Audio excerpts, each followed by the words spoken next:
Welcome to another episode of Build, where I film myself working on shit, and this happens to be part of my Land Cruiser series. Last time we left off, I was changing out the coolant hoses, and on this video, we're swapping out a manual fuel pump. Stay tuned. Now with the cheesy intro out of the way, let me show you where I'm at today. Last video I left off with the dry fitting of the hoses, but as you can see, now the hoses are all there. Upper coolant hose, bypass, and then right there you can see where it goes to the heater core and the lower and the upper lower radiator hoses. So as you can see, all brand new hoses, no leaks. She works flawlessly in that aspect, but look at this guy. This guy right here. So I fixed the leaks there, and then I noticed there's a fuel leak coming from this guy, and the only way to fix that fuel leak is to replace that manual pump. So let's get to it. All right, guys, let's get a better look at this manual fuel pump. As you can see, she's hanging out right here, and she's connected to the block right there with two bolts. I believe they're 10 or 12 millimeters. So what you have the manual fuel pump, gasket, spacer, gasket, and then block. So the next time you see this guy, I'm gonna have it removed. All right, guys, here's the fuel pump removed from the block. It was actually two 12 millimeters, but here you go. Here she sits. So basically what I think happens here is that the crankshaft spins and it pushes this arm in, and when it releases, it pumps out the fuel to the carburetor. So they say, I guess there's a C-pole on the bottom, which I'm guessing is right there. And when that C-pole busts, fuel starts leaking out, and you could potentially get fuel into your crank case, which is bad. So one of the crucial things I want to show you here is that the manual fuel pump actually has a spacer that goes in between the pump and the block. And I believe if you don't put a spacer on there, it probably prevents the crank from hitting this thing too far down and actually breaking this arm. But anyways, here we have a spacer. I ended up buying a new one. I don't know if you can reuse these. It looks like it's made out of plastic. Oh, actually, look at that. Can't reuse this guy. Little crack in there. All right, guys, so let's talk about spacers here. As you can see, here's the OEM spacer that I removed off of the fuel pump. Has a crack in it, so I definitely cannot reuse this bad boy. But what I want to show you is I ordered this spacer off of Amazon. I think it cost me $6 or $7, and it's pretty much a direct fit, same material and everything. And over here, I actually have a spacer that I bought off of O'Reilly's, and they pretty much had it on hand, and I think it was from like a late 80s, early 90s Toyota pickup truck.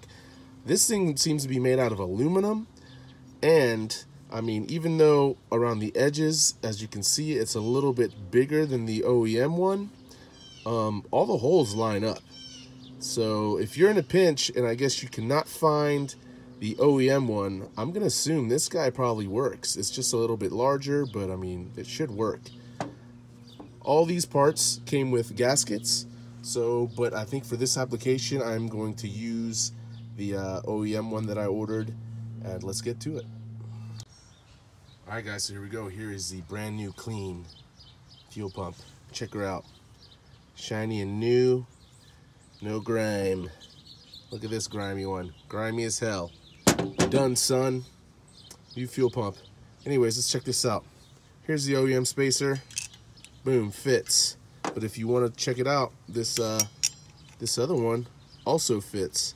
So I mean, if I'm gonna assume here, I want to say Toyota probably uses a lot of these same parts for vehicles throughout the years, and I bet you that part is probably just as good as that part, but I'm going to stick to the one that resembles the one I took off, and there you go. But also, when you buy these fuel pumps, they actually come with gaskets, but they do not come with the spacers, so make sure you get that spacer. So the way this thing is going on, it's going to be gasket, spacer, gasket. Whoop. and then that bad boy gets fed on like that, and we bolt the shit back to the block. So let's get to it. All right, guys, I'm back. I'm running into some issues here. Let me show you something. Here's the old fuel pump, and as you can see, there's this little spring retention part right here. So the OEM one fits right on there. You see the holes line up? And because there's plenty of clearance there. If you take the same OEM one and you throw it on this new pump, I'm guessing these new pumps have different manufacturers. So if you look right up there at that part, the clearances aren't there anymore. And as you can see, one hole will line up, but the other one won't. And I don't really want to mess with this spacer, but I looked at the metal spacer, and if you fit the metal guy on there, everything lines up and the clearances are there. So instead of going with the OEM part, I'm gonna go with this other Toyota part, which was actually cheaper than that guy. This thing was like $3. So I'm gonna try this thing out and bolt it up, and it should all be fine. But if not, I will let you know. All right, guys, here we have the new fuel pump installed. Look at that nice shiny thing right there. So let me show you a little something.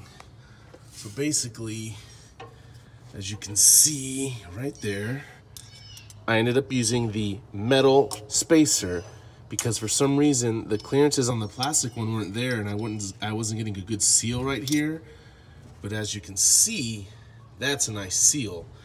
And that metal one came with better, like, feltier gaskets. And you know what?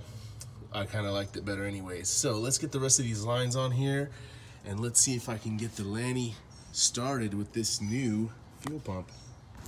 All right, guys, as you can see, we are at an alternate location. That means the Land Cruiser runs, which is good.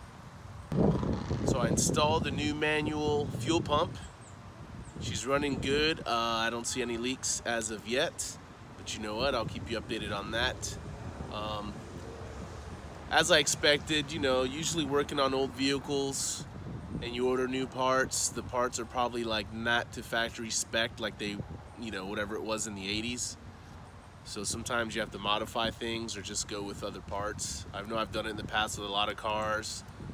So, I mean, it's a Land Cruiser, no difference. This thing's a tank, so I'm sure I could have bolted on a, I don't know, a turkey baster, and it still could have got this thing running. But anyways, like always, thank you for watching, and I hope you enjoy my videos. Have a nice day.